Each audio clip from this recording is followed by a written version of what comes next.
ज्या पण वेळेला तुम्ही रस्ता क्रॉस करतायत, म्हणजे चौरस्त्यावर जाताय किंवा रस्ता ओलांडताय, त्यावेळेला जर कधी तुम्हाला रस्त्यात पडलेले लिंबू, काळी बाहुली, मिरची, एखादा मटका किंवा एखादं कोळं वगैरे असं जर कधी तुम्हाला रस्त्याने दिसलं, तर ते कधी तुम्ही टक लावून बघू नका किंवा त्याकडे दुर्लक्ष करा. आणि ह्या ज्या गोष्टी आहेत, त्या निगेटिव्ह खूप जास्त प्रमाणात खेचलेल्या असतात आणि ज्यावेळेला तुम्ही त्याकडे बघतात, त्यावेळेला तुमच्या शरीरामध्ये, तुमच्या डोळ्यांद्वारे निगेटिव्हिटी खेचली जाते आणि त्यामुळे तुमच्या जीवनामध्ये घातक परिणाम होऊ शकतात. तर यासाठी काय करायचं, की ज्या वेळेला पण तुम्ही रस्त्याने जातात आहे, तेव्हा या सगळ्या गोष्टी इग्नोर करा. कधी त्याच्याकडे बघू नका, बाजूने निघून जा.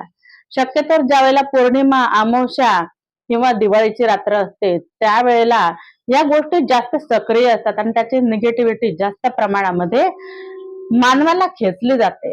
म्हणून आपण कधीही या गोष्टींकडे बघू नका आणि त्याकडे दुर्लक्ष करा. माहिती आवडली तर चॅनल लाईक करा, शेअर करा, व्हिडिओला कमेंट देखील करा की व्हिडिओ कसा वाटला. चॅनलला सबस्क्राईब करायला विसरू नका. धन्यवाद.